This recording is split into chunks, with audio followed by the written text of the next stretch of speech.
31 দফা আমরা দেওয়ার পরে আমরা পাবলিক ওপিনিয়ন যেটা আজকে প্রেজেন্টেশনে আসছে যে জনগণের ইচ্ছার পরিপ্রেক্ষিতে আরো কোনো দফা বাদ যাচ্ছে কিনা, আরো কোনো চিন্তা ভাবনা যেটা জনগণ করছে যেটা হয়তো আমাদের 31 দফায় আসে নাই।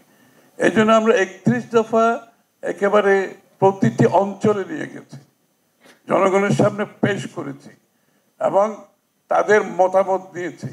এবং আমাদের ওয়েবসাইটে বলা হয়েছে 31 দফার বাইরেও যদি কারো কোনো চিন্তা থাকে সেটা আপনারা আমাদেরকে জানান, আমরা চেষ্টা করব এটা আমাদের 31 দফার সাথে অ্যাড করার জন্য আগামী দিন।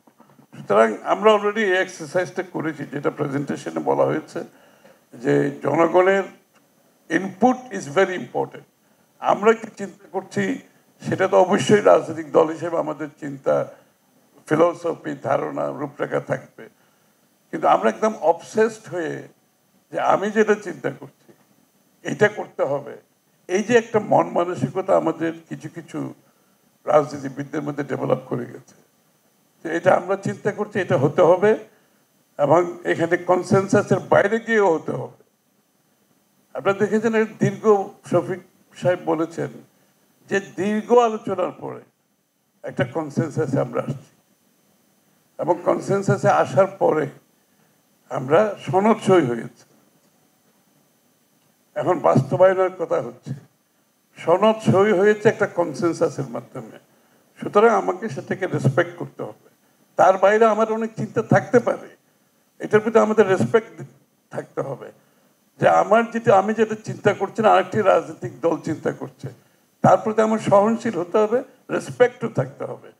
কিন্তু সেই রাজনৈতিক দলগুলোকে এটাও বিশ্বাস করতে হবে যতটুকু কনসেনসাস হয়েছে তার বাইরে গিয়ে আবার নতুন ইস্যু সৃষ্টি করলে এটা কিন্তু আপনি কিন্তু ঐক্যমতের প্রতি রেসপেক্ট দেখাচ্ছেন। বলা হচ্ছে বাস্তবায়নের ক্ষেত্রে আবার একটি আলোচনা আসছে, হ্যাঁ থাকতেই পারে, আলোচনা হবে, কিন্তু বাস্তবায়নের ক্ষেত্রেও কনসেনসাস থাকতে হবে। বাস্তবায়নের ক্ষেত্রে যদি আমি মনে করি আমার মতো করে বাস্তবায়ন করব আর অন্য দল যদি এখানে দ্বিমত পোষণ করে, সেটা আপনি জোর করতে পারবেন, সেটা আপনি চাপিয়ে দিতে পারেন না। এটা কিন্তু কোনো কনসেনসাসের এবং গণতান্ত্রিক প্রক্রিয়ার মধ্যে পড়ে না। আমাদের সমস্যা হচ্ছে শেখ হাসিনা 15, 16, 17 বছর এই দেশটা শাসন করে আমাদের মধ্যে একটা কেন জানি স্বৈরাচারিতার একটা মনোভাব চলে আসছে।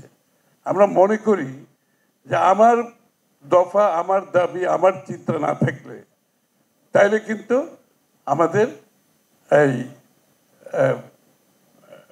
এটাকে গ্রহণ করা যাবে না। তো সুতরাং এই দীর্ঘ আলোচনার পরে যে কনসেনসাস হয়েছে এটা বাস্তবায়নের ক্ষেত্রে কনসেনসাস হতে হবে। কনসেনসাসের বাইরে যাওয়ার কোনো সুযোগ নাই। কনসেনসাসের বাইরে তখনই আপনি যেতে পারবেন যখন আপনি আপনার দাবিগুলো নিয়ে জনগণের কাছে যাবেন। এখানে কিন্তু এই কনসেনসাসের মধ্যে আমাদের কিন্তু 31 দফা সব কিছু আসে নাই, কিন্তু আমরা সেটা নিয়ে রাস্তায় যাচ্ছি না। আমরা সেটা নিয়ে কোনো ধরনের একটা নিজেদের মধ্যে একটা ডিভিশন করার চেষ্টা করছি না।